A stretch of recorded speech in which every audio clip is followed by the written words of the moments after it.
মেদিনীপুর বালাজির কথা শোনেননি এমন মানুষ খুব কমই আছে যারা ভূতে বিশ্বাস করেন।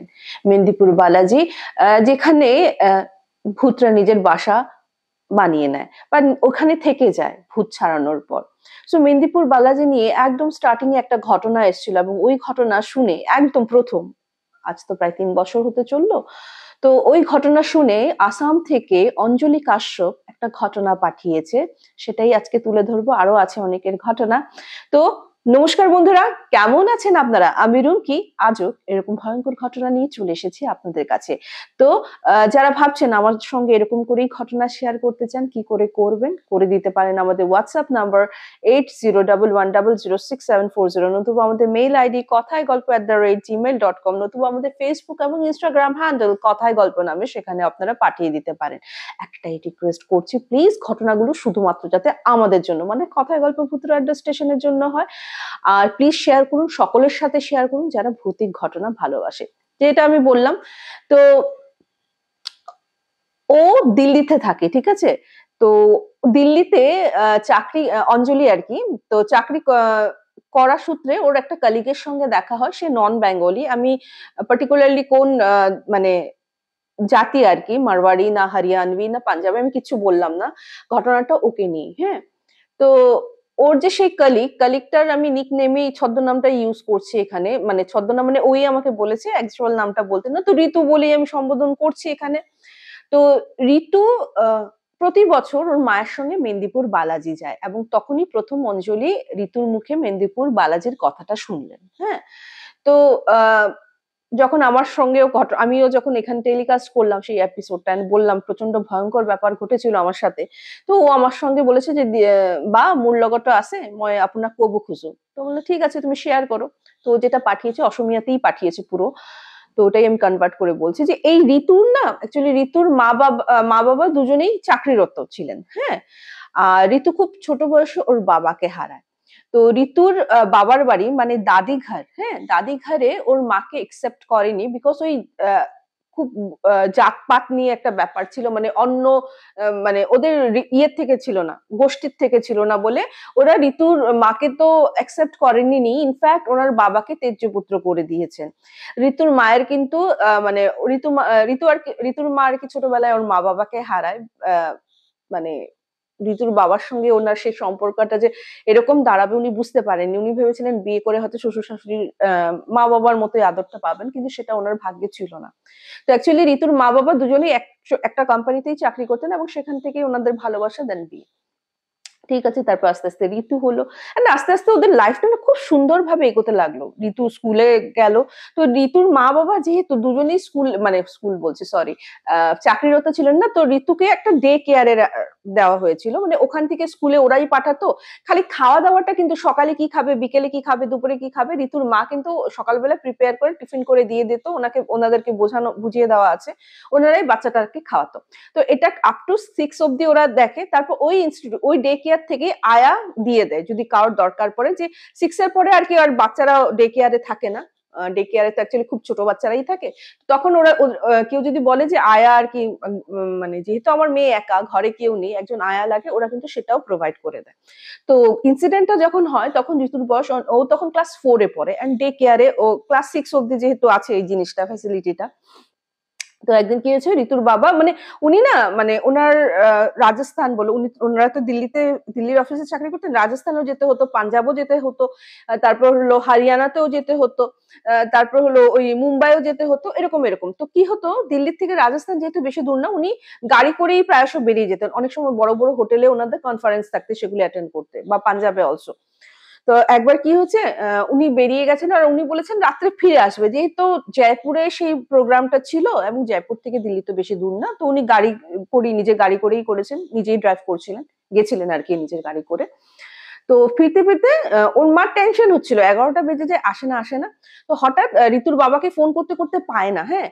তো কি হলো, মোবাইল বাজছে, উঠাচ্ছে না। তো একটু পর উনি ভদ্রলোক কল ব্যাক করলেন। কল ব্যাক করে বলছে, "তুমি ফোন করেছিলে?" বলছে, "হ্যাঁ, তুমি কোথায় ছিলে? হ্যাঁ, গাড়ি ড্রাইভ করছো, এদিকে মোবাইল বাজছে, উঠাচ্ছ না।" বলছে, "না, না, আমার প্রচন্ড মানে ইউরিন মানে সুসু পেয়ে গেছিল। তাই আরকি একটু হাইওয়েতে দাঁড় করিয়ে সুসু করতে চলে গেছিলাম।" বলছে, তখন ঋতুর মা বলছে, "কেন বনে বাদারে সুসু করছিলে? তুমি একবারে তো ফ্রেশ হয়ে বেরোতে পারতে যখন হোটেল থেকে বেরোচ্ছিলে।" বলছে, "তখন নিয়ে চাপেনি। এখন জানি না কেন এত মানে আনইজি ফিল হচ্ছিল, তাই ভাবলাম যে ঠিক আছে করেই নিই। তাই আরকি ফোনটা আমি গাড়িতেই রেখে গেছিলাম।" ঠিক আছে।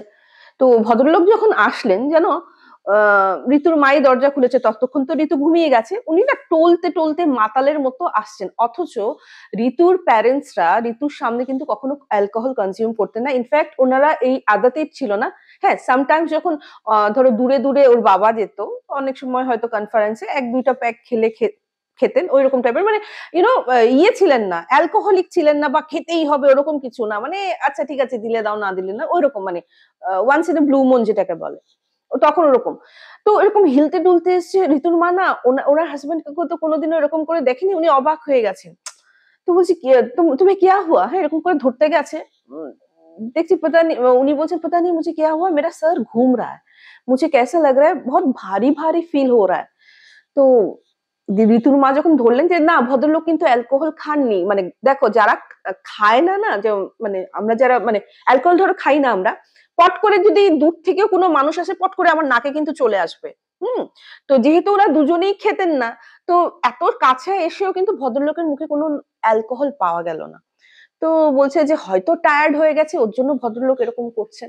ঠিক আছে, এনে ওনাকে শুইয়ে দিলেন। তো শুইয়ে দিলেন। পরের দিন থেকে জানো তো ঋতুর বাবার মধ্যে অনেক রকমের চেঞ্জেস দেখা দিতে লাগলো। হ্যাঁ?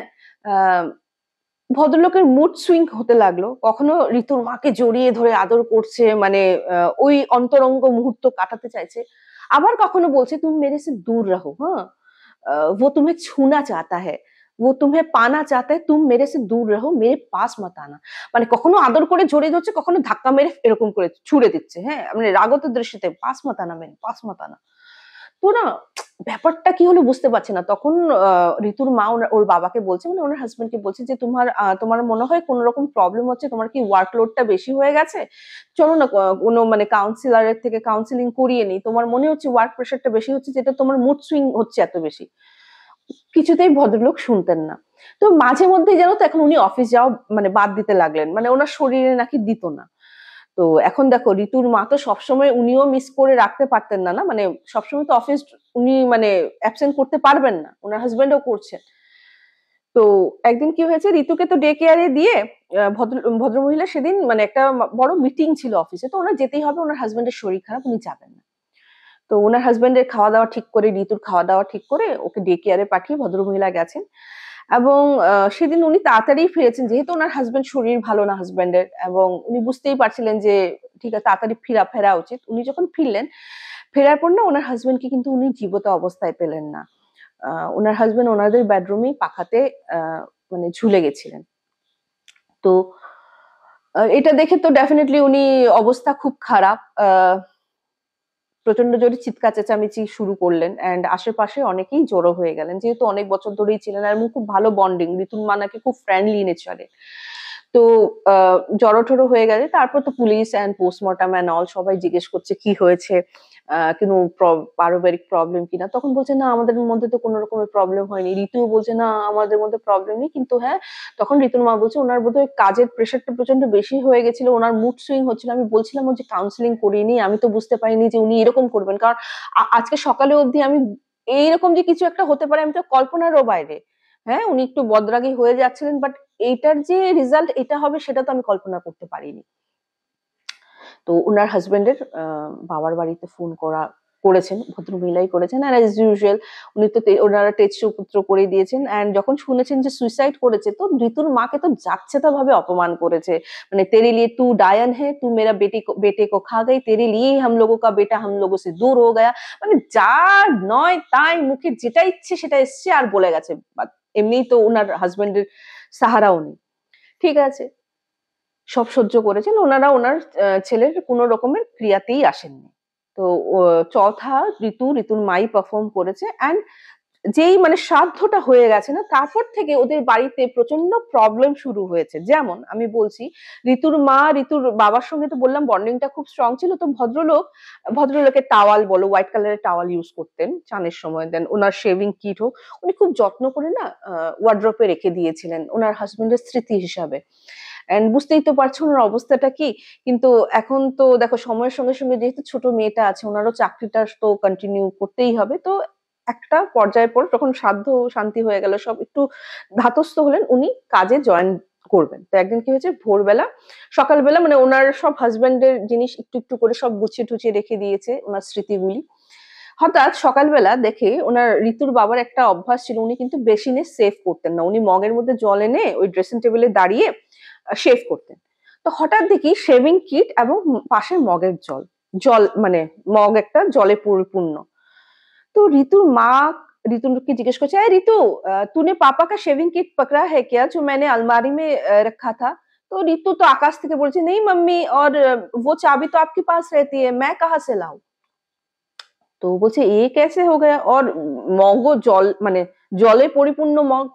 তো উনি ভাবছেন হয়তো আমি আনকনসিয়াস মাইন্ডে, যেহেতু ওর বাবা যদিও মানে ভদ্রলোক, কিন্তু ভদ্রলোকের সবকিছু নিজেই করতেন, মানে জল-টল আনা। তো হয়তো আমি মানে উনি ভাবছেন আরকি। অনেকে তো দেখো এইরকম মানে যেটা ব্যাখ্যাহীন কিছু ঘটে গেলে আমরা নানা রকম নিজেকে দিলাসা দিতে থাকি। ওরকমই উনি দিচ্ছিলেন। ঠিক আছে। তারপর ওনারা তো মানে ঋতুকে ডে কেয়ারে দিয়ে ভদ্রমহিলা চলে গেলেন অফিস। এসে দেখে যে ইয়ে আছে না তোমার টাওয়াল, হোয়াইট কালারের টাওয়াল বললাম ইউজ করতেন ভদ্রলোক, যেটা উনি গুছিয়ে রেখে দিয়েছেন। ওই টাওয়াল অনেকের দেখবে হ্যাবিট থাকে, অনেকেরই হ্যাবিট থাকে যে টাওয়ালটা ইউজ করে না ওই বিছনার ধরো সামনে রেখে দিল, বিছনার মধ্যে রেখে দিল। তো ওই ভদ্রলোকেরও সেই আদত ছিল। ঠিক ওই হোয়াইট টাওয়ালটা যেমন ইউজ করে কেউ দলা-টলা পাকিয়ে না ওখানে রেখে দিয়েছে। এই তো গেল ঋতুর মায়ের সঙ্গে। আরো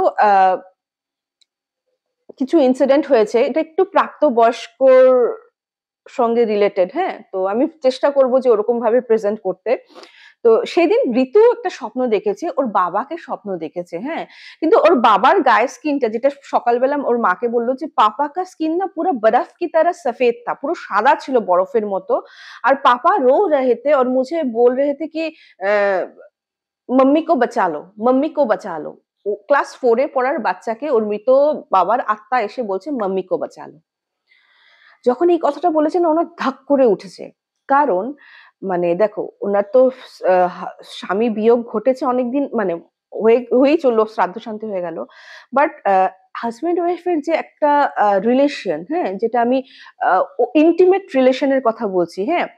ওই রিলেশনটা যেমন ওই রাত্রে বেলা যেমন ওনার হাসব্যান্ডের সঙ্গে ওই জিনিসটা হয়েছে, আর ওটা উনি কিন্তু ফিল করেছে। ঘুম থেকে ওঠার পরে ওই জিনিসটা মানে ওই জিনিসটা ফিলিং হওয়ার পরেই না চোখটা খুলে গেছে। মানে তখন বলছে, আমার হাসব্যান্ড তো এই ফিলিংসটা আমার কেন হচ্ছে? ওটা না ধাক করে উঠেছে ওর মায়ের। তো ঠিক আছে, তথাপিও না মানে দেখো, ওরা তো এইসব ব্যাপারে ভূত-প্রেত বলো বা এইসব ব্যাপারে না ওনারা অতটা ইন্টারেস্টও ছিল না, জানতেনও না, কোনদিনও এসব ব্যাপারে কোন কালচারও করেননি বা মানে কোন রকমের আ ডিসকাশন ও যাননি বলে এগুলি না পট করে ওনাদের মাথায় কিন্তু আসেনি। আর ঋতুর কথা কি বলবো, তো ক্লাস 4 এ পড়ে, ছোট্ট বাচ্চা। ঠিক আছে? পরের দিন সকালে, ঐদিন কিন্তু ঋতুর মায়ের সঙ্গে কোন রকমের হয়নি কিছু। পরের দিন সকালে ঋতুর মা স্পষ্ট দেখতে পারল কি বলতো? ওনাদের ফ্লোরে ২ টো পায়ের ছাপ। একটা মানুষের আকারের পায়ের ছাপ, আরেকটা বেশ বড়। মানে একটা, হ্যাঁ? আর দুটোই মানে পায়ের হলে দুটোই পায়ের ওরকম। কিন্তু একটা হলো ছোট মানে হিউম্যান, আরেকটা হলো তোমার এই বড়। মানে ওটা মানুষের হতেই পারে না। এগুলি দেখার পর পাশে না উনাদের একজন মানে তাইজি বলে ডাকতেন, বয়োজ্যেষ্ঠ মহিলা। উনাকে না ঋতুর মা সকালবেলায় বলেছে, "তাইজি আপ আইয়ে তো মেরে ঘর।" তো ডেকে নিয়ে এসে বলছে পায়ের ছাপটা কিন্তু ভদ্রমহিলাকেও দেখেছে। তো উনি তো দেখে প্রচন্ড ভয় পেয়ে গেছে। তখন ঋতুর মা কাঁদতে উনাকে সব কথা খুলে বললেন যে, "মেরে সাথ ऐसा हो रहा है।" তো ইয়ে বলল কি, "ঠিক আছে, আমার এক জান পেহচান", তাইজি বলছেন, "জান পেহচান এক পন্ডিতজি আছে, আমি কল করছি। এখানে তো তোদের বাড়িতে তো মনে হচ্ছে না রে যে মানে নরমাল আছে। নিশ্চয়ই কোন কিছুর একটা ছায়া লেগেছে। আর দেখ হুট করে তোর হাসব্যান্ডটাও এরকম করে সুইসাইড করে নিল।" তো পুরোহিতকে ডেকেছে এন্ড যেহেতু পুরোহিতের সঙ্গে তাইজির খুব ভালো রিলেশন ছিল, সেদিনই বিকেলবেলা উনি চলে এসেছেন। হ্যাঁ? সেদিন কিন্তু ঋতুর মায়ের আর অফিস যাওয়া হয়নি, ঋতুরও ডে কেয়ারে যাওয়া হয়নি। যেহেতু উনারা এতটাই ভয় পেয়ে রয়েছিলেন। তো পুরোহিত যেই ভিতরে ঢুকেছেন, ঢুকের সঙ্গে, সঙ্গে ২ পা পিছিয়ে গেছে। तो बोलছে राम राम राम राम राम राम बोलছে क्या हो गया মানে ताईजी बोलছে क्या हुआ पंडित जी तो बोलছে अरे बाप रे ये घर में तो किसका साया पड़ गया है रे बाप रे বলে ওনার ব্যাগের থেকে ঝোলার থেকে ওনাদের তো গঙ্গা জল वगैरह ওনার পটুলিতে থাকে ছিটা দিয়ে তারপর ঘরে ঢুকেছে ঢুকার পর না উনি না সোফায় বসে কিছু সোফায় বসেছে না কোনো কিছু বসেছে উনি আগে এসে হেঁটে হেঁটে পুরো বেডরুমটা চেক করলেন সবকিছু রান্নাঘর ঠর চেক ঠেক করে তো বলেছে যে আমি তোমার ঘরে বসবো না। আর আমি যেটা ফিল করেছি তোমার ঘরে কিন্তু ২ টো আত্মা আছে। একটা যেটা মনে হচ্ছে যে পজিটিভ একটা আত্মা, আরেকটা প্রচন্ড দুষ্ট আত্মা, ইভিল স্পিরিট যেটাকে বলি। কিন্তু আ বেটি মুঝে মাফ করো এই জিনিসটাকে কিন্তু আমি যদি ছোট-ফোঁটো কিছু হতো আ আমি হয়তো ঠিক করতে পারতাম। বেটি মুঝে মাফ করো, ইয়ে মুঝসে নেহি হোগা। ইয়ে বহুত তাকতवर है, बहुत শক্তিশালী है, আমার হবে না। তখন তাইজি বলছে, "ऐसा मत बोलिए पंडित जी, এমনি তো হাসব্যান্ড নেই, কোনো সাহারাও নেই, এই মা-বেটি কোথায় যাবে?"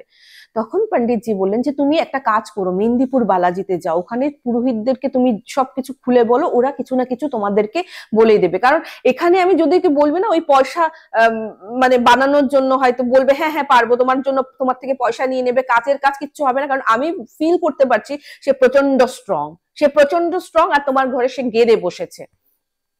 তো আরেকটা জিনিস পন্ডিতজি অ্যাড্রেস তো দিয়ে দিলেন এখানে এখানে মেহেন্দিপুর বালাজি গ্রাম আছে ওখানে তুমি বালাজির মন্দির আছে ওখানে যাবে আরেকটা কথা বলছে যাওয়ার আগে উনি না একটা ধাগা লাল যে রোলি বলে না রোলির ধাগা মা মেয়েকে দিয়ে বলছে যে আহ माँ के बोलছে बेटी तुम थोड़ा सावधान रहना और जब भी सोने जाओ ना भगवान जी का फोटो लेके सोना তো বলছে যে এরকম তো আমার কাছে এরকম ফটো টটো নেই আমি কি করব বলছে পারলে তুমি কিনে আনো তখন তাই যে বলছে আরে আমার ঘরে তো ছোট্ট লাডু গোপালের ইয়ে আছে স্টিকার টাইপের আছে আমি ওটা তোকে দিয়ে দেবো ঠিক আছে तो बोलছে तू थोड़ा सा बच के रहना क्योंकि ये जो आया है ना ये तेरे लिए ही आया है तुझे लेके जाएगा এরকম করে বলে গেছে আর তুই जितना हो जल्दी हो सके তুই মেহেন্দিপুর বালাজি যা তখন কি করলেন তাইজি তো মানে বললাম না ভালো রিলেশন তো বলছে বেটি তুই চিন্তা মত কর मैं हूं तेरे साथ मैं जाऊंगी तेरे साथ তো তাইজির বেটাকে যখন সব কথা খুলে বললো তাইজির বেটা বলছে বললাম না রিলেশন খুব ভালো ছিল তাইজির বেটা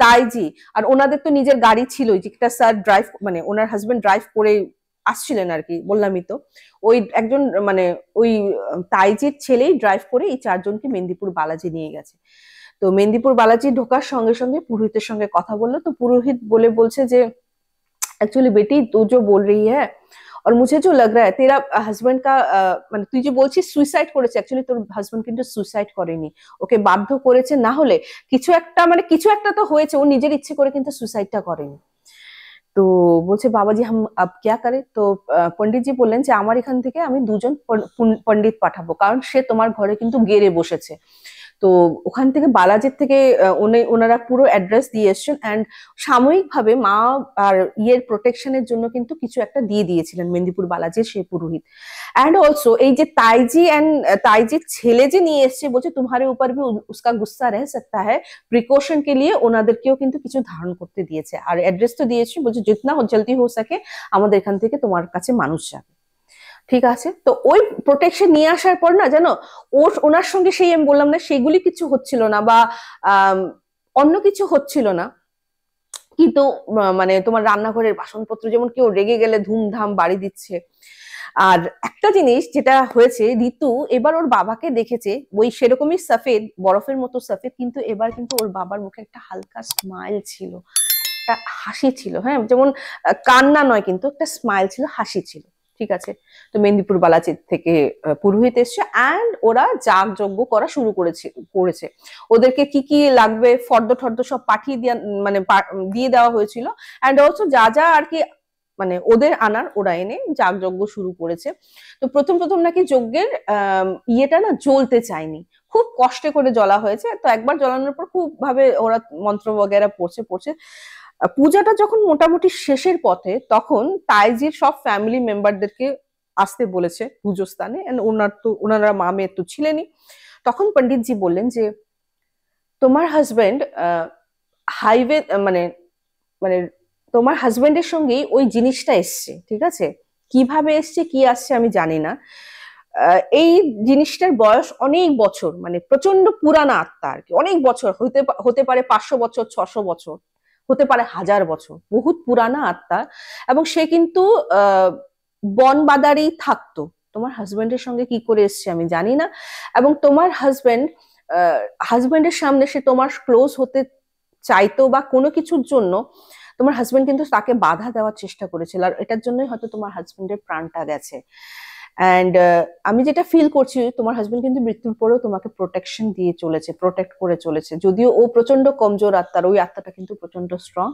তো এই বিধিতে আমি সেই আত্মাকে, তোমার হাজবেন্ডের আত্মার শান্তির জন্য তো আমি কামনা করেছি, তার মুক্তির আমি বন্দোবস্ত করে দিয়েছি। অ্যান্ড অলসো সেই ইভিল স্পিরিটটাও যাতে তোমাদের হার্ম না করে, ও যাতে ওর গন্তব্যে পৌঁছে যায় সেই ব্যবস্থা করে দিয়েছি। এরপরে কিন্তু বেটি তোমাদের আর কোনো রকমের অসুবিধা হবে না।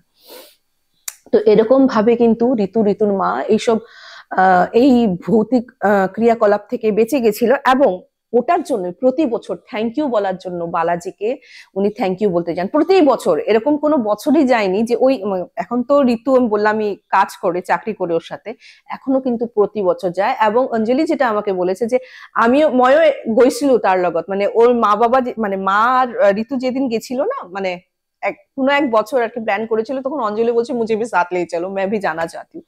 তো ও বলে দিয়েছিল, তুই বলছিস যে দিদি তুমি যেমন যেমন বলেছিলে না যে কিছু কিছু রেস্ট্রিকশন পিছে দেখতে নেই, কিছু খেতে নেই, জল খেতে নেই, ইয়ে খেতে নেই, ও কিন্তু আমাকে ভালোভাবে বুঝিয়ে নিয়ে গেছে, খবরদার তুই কিন্তু এগুলো এগুলি করবি না। তো ঠিক আছে, তারপর কিন্তু ও বালাজির দর্শন করেছে। তো জয় হো বালাজি। কেমন লাগলো মেদিনীপুরের এই ঘটনাটা?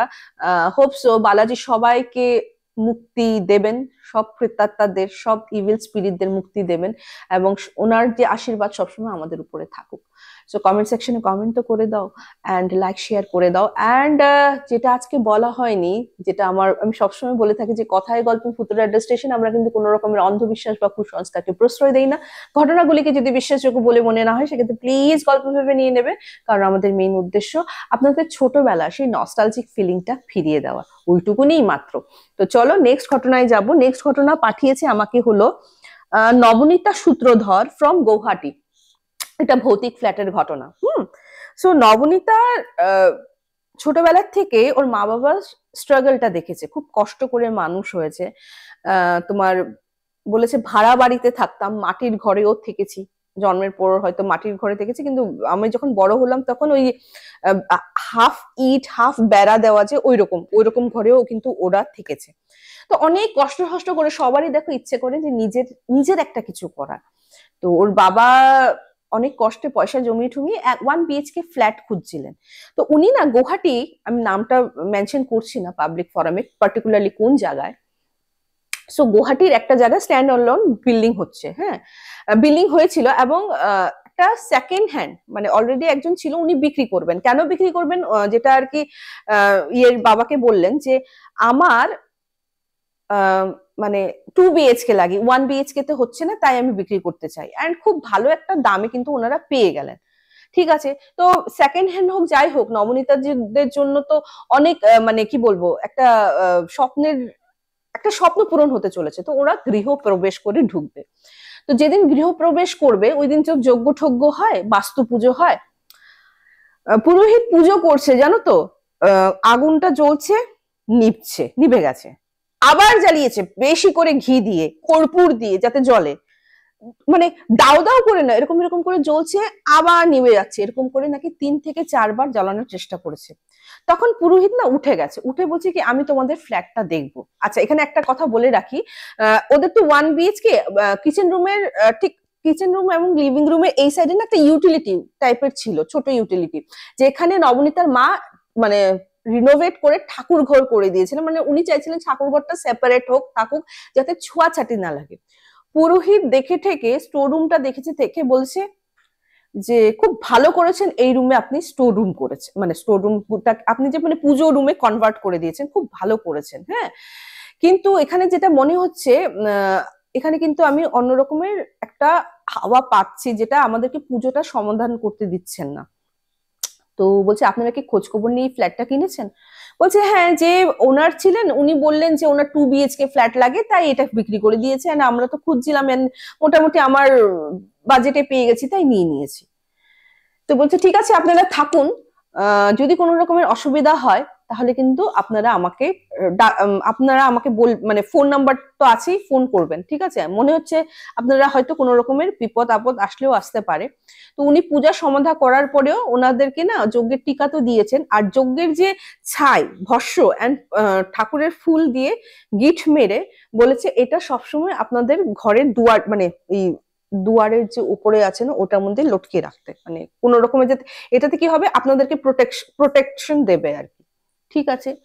তো গৃহপ্রবেশ হওয়ার পর তো দেখো ওরা চলেই এসছে, আর 3 দিন থাকা না, ওরা মানে কন্টিনিউয়াসলি এখন এখান থেকেই থাকবে এখানে তো হঠাৎ যেটা শুনতে পেলো সবাই, মানে নবনীতা ওরা সবাই শুনতে পেলো জোরে জোরে বিড়ালের কান্নার আওয়াজ। হ্যাঁ, মনে হচ্ছে ওদের মানে ফ্ল্যাটের ভেতর থেকে এসছে, তন্ন তন্ন করে খোঁজা ফ্ল্যাট, কিছুতেই বিড়ালের কান্নার আওয়াজ। তো মানে ওরা যখন মানে বেরোলো আওয়াজটা তো আস্তে আস্তে করে থেমে গেল, বাট ওরা খুঁজে পেলো না বিড়াল কোথায়, আর কোথার থেকে আসছিল সেটা ওরা ঠাউর করতে পারলো না। ঠিক আছে, ওই দিন গেল। ঠিক আছে, যেটা নবনীতার মায়ের সঙ্গে প্রবলেম হচ্ছিল, ভদ্রমহিলা কিছুই রান্না করে রাখতে পারছিলেন না, নষ্ট হয়ে যাচ্ছিল, যেটা আমি এর আগেও কিন্তু বলেছি এইটা একটা সিমটম কিন্তু ভূত প্রেরত বা অন্য রকমের আত্মা যদি ঘরে থাকে। দুধ ফেটে যাচ্ছে, মানে পিওর দুধ, হয়তো এক জায়গা থেকে আমি আর একজন নিচ্ছে, আমার দুধটা ঠিক থাকছে, ভদ্রমহিলার দুধটা ফেটে যাচ্ছে, হয়তো ডেট বলো সব ব্যাচ নাম্বার দুধের প্যাকেটে সব এক, তথাপি এরকম হচ্ছে। তখন মানে ভদ্রমহিলা তো শুনে ফেলেছিলেন, তো ওনার হাজবেন্ডকে বলছেন পুরোহিতকে কল করো, অল্প হতে হতে স্টার্ট হতে হতে জিনিসগুলিকে কমানো দরকার। তো পুরোহিত এসে মানে এটার না একটা মানে অন্যরকম যজ্ঞ হবে, তো কি কি লাগবে না লাগবে কিছু তো ওনারা এনেছে, কিছু নিজে পুরোহিত এনে যাগ যজ্ঞ করেছে। করার পর উনি বললেন যে এই আত্মাটার মুক্তি তো আমরা মানে মুক্তির জন্য আমরা ব্যবস্থা করে দিয়েছি, কিন্তু আপনি জিজ্ঞেস করে দেখুন তো, আমার মনে হচ্ছে এই বিল্ডিংটার মধ্যে কোনো একটা কিছু প্রবলেম তো হয়েছিল। তো ঠিক আছে, তো ওরকম করে না যে অনেক মানে আমি তো বললাম স্ট্যান্ড অ্যালোন বিল্ডিং, অনেক পুরনো মানুষও থাকতেন তো ওই মানে যারা এখনো প্রমোটারের কাছে নিজের জমি দেয়নি, ওরকমও অনেক বছর পুরনো মানুষ ছিলেন। তো ভদ্রলোক মানে একবার কি হয়েছে, একজন মানে ওরকম বয়োজ্যেষ্ঠের কাছে করেছেন কথা বলতে, রাস্তায় দেখা হয় হেসে হেসে কথা বলছেন যে না নতুন এসছি এরকম সেরকম, আপনিও যাবেন এরকম করে বলতে বলতে, আচ্ছা মেসোমশাই এই বিল্ডিংটা হয়েছিল যে এটার মধ্যে কি কোন রকমের মানে অসুবিধা, আগে কারা থাকতো, কোন মালিকের ছিল? বলছে যারা থাকতো তারা তো তোমাদের মানে যার মাটি ছিল তারা 2nd ফ্লোরে থাকতো, আর ভদ্রলোকের 3 মানে 3 তলায়, সেকেন্ড ফ্লোরে মালিক পুরো পোর্শনটা প্রমোটার দিয়েছে, অলসো কিছু ক্যাশ দিয়েছে, আর 3rd ফ্লোরে 1 BHK তে ভদ্রলোক থাকতেন মানে নবনীতার বাবার। তো বলছে না ওনারা তো ওখানেই থাকেন, কিন্তু তো প্রবলেম হয়নি। তো এমনি তো ঠিকই আছে বাবা, কোনো রকমের প্রবলেম হয়নি। তো বলছে ও আচ্ছা আচ্ছা, বলছে কেন কোনো রকমের তোমরা কি কোনো রকমের প্রবলেম ফেস করেছে? তখন উনি জিজ্ঞেস করেছে আচ্ছা আমার আগে যে ভদ্রলোক থাকতেন উনি কতদিন ছিলেন? বলছে ওই ভদ্রলোক তো প্রথমে আসলেন, এসে 1-1.5 মাস থাকলেন, আবার চলে গেলেন, 6 মাসও তো হয়নি কিনা, 6 মাস হতে না হতেই তো দেখলাম তুমি তো বলছো তুমি কিনে নিয়েছো, তার মানে ভদ্রলোকের কিন্তু কেনার বেশি দিন হয়নি, 6 মাসের মধ্যে কি কেমন করে নতুন ফ্ল্যাট বিক্রি করে দিল, আমরা তো তাই বলছিলাম কেন কি হলো?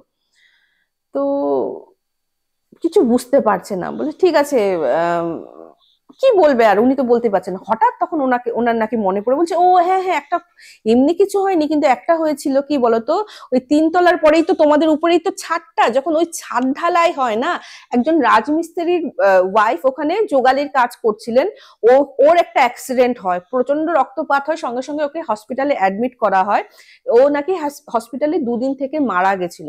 কিন্তু এইখানে কিছু হয়নি বাবা, এখানে কিন্তু কিন্তু মৃত্যু হয়নি, বিল্ডিং কিন্তু ভালো মতোই কেটেছে। এই কথা জানার পর তখন উনি আবার পুরোহিতকে ফোন করে বললেন যে এরকম তো কোনো কিছু শুনিনি, খালি এটা বলেছে যে একজন যোগালী আর কি, রাজমিস্ত্রির ওয়াইফ যোগালী হিসাবে কাজ করছিলেন, উনি নাকি এখানে অ্যাক্সিডেন্ট হয় এবং হসপিটালে 2 দিন থেকে মারা যায়। তখন পুরোহিত বলছিল অ্যাকচুয়ালি যেদিন তোমাদের স্টোররুম মানে তোমরা যেখানে কনভার্ট করেছিলে না ঠাকুর ঘর, আমি কিন্তু ওই ঠাকুর ঘরের বাইরে একজন ফিমেলের ছায়া দেখতে পেয়েছিলাম, যেটা তোমরা দেখতে পাওনি, আমি দেখতে পাই। এরকম এরকম কিছু কিছু জিনিস আমার চোখে পড়ে, আমি দেখতে পেয়েছিলাম, তাই তোমাকে বলেছিলাম যে তুমি একটু খবর নিও তো এই বিল্ডিং হওয়ার সময় কিছু হয়েছিল কিনা, কারণ আমি জানতাম আমি যা দেখেছি ভুল না। আর নিশ্চয়ই মানে, আর এটাও আমি বুঝতে পারছিলাম এটা কিন্তু নতুন আসেনি।